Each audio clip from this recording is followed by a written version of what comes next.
Hello, I am Dan Elke. I'm a longtime volunteer with High Tech Kids in the FTC program, and I am also a coach of Team 10273, The Cat in the Hat Comes Back. I'm a software engineer by trade, and I'd like to show you a little bit about programming in blocks.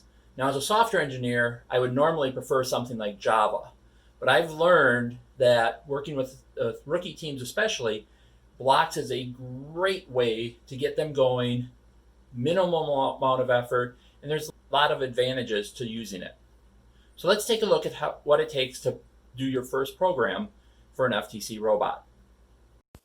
We start off with the driver's phone, and we want to connect to the Wi-Fi, so we pull down that, and you'll find first dash and the number. Connect to it, and then type in the password, which happens to be password all lowercase. That's the default. We're going to connect. It'll take a little while, and it'll say no internet because that is your control module, which has no internet connection.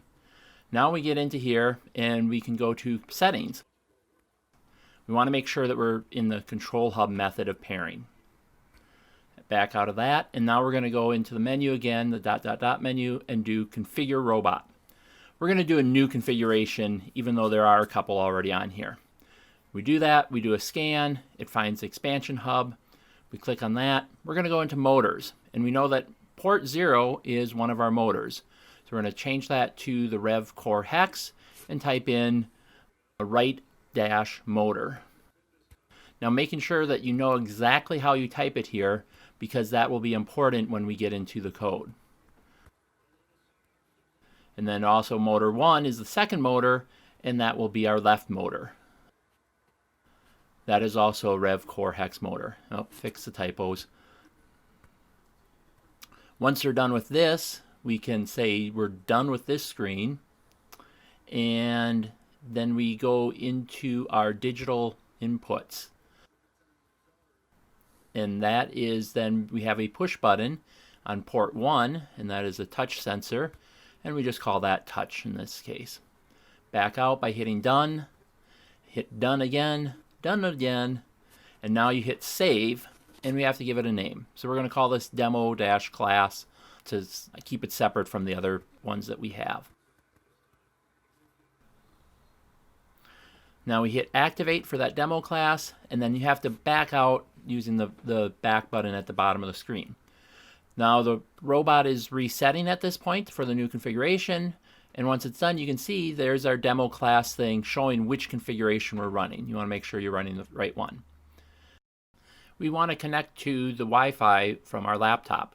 So again, we use the first dash.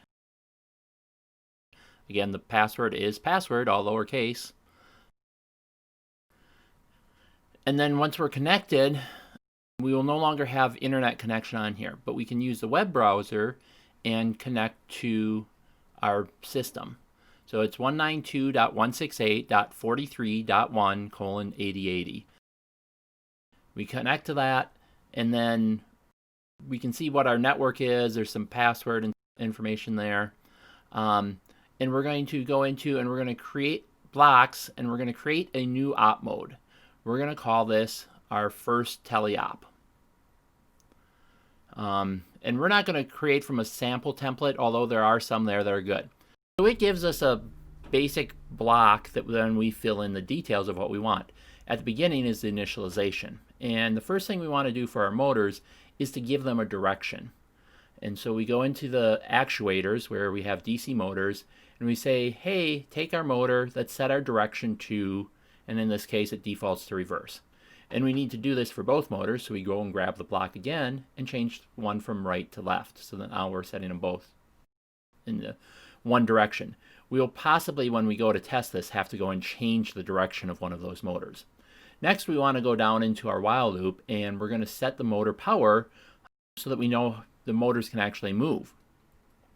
So we grab the right motor power, and we're going to duplicate that here rather than go back to the menu and grab it. And change right to left.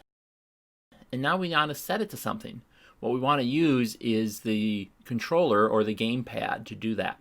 And we're going to use the left and right sticks for that in the Y direction. The Y direction being the up and down on those two joysticks. So here we grab and put it there, and we duplicate that again so that now we have one for the left and one for the right, and we control the right motor with the right stick and the left motor with the left stick. Now, one of the problems with the Y direction on these game controllers is that up is a -1 and down is a +1.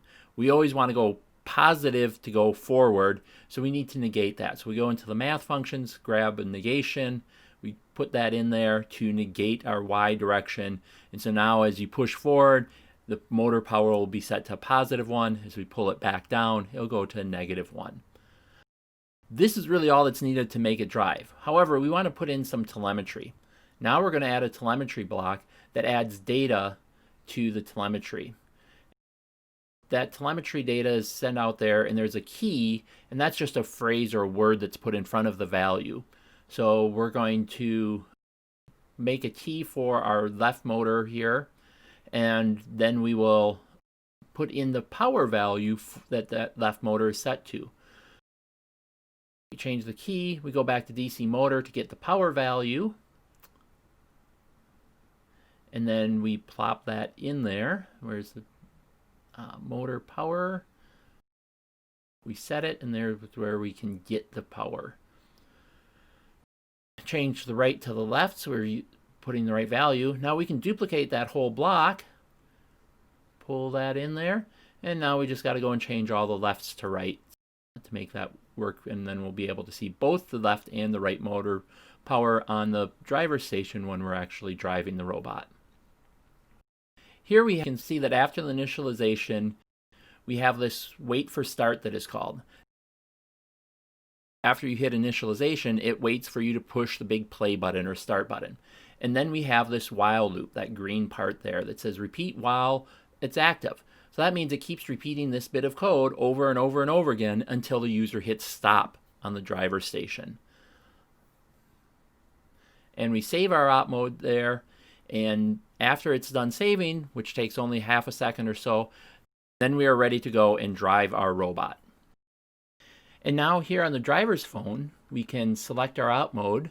You click on the right there for the teleop, select first teleop, which was the name we gave it, hit init, and then you hit play. And you can see the left power and right power values are displayed at the bottom of the screen because we had put that in our telemetry. We're at about 12 volts, which is not too bad. Now we start driving, we push the right one forward, right goes ahead, left goes ahead, push them both, they both go ahead, pull them back, they both come backwards, negative. Now we can turn one way, we can spin the other way. Beautiful, we have a driving robot, and we'll creep ahead just a little bit more, and you can see the powers keep changing as we keep driving. And there you have your first program for your robot.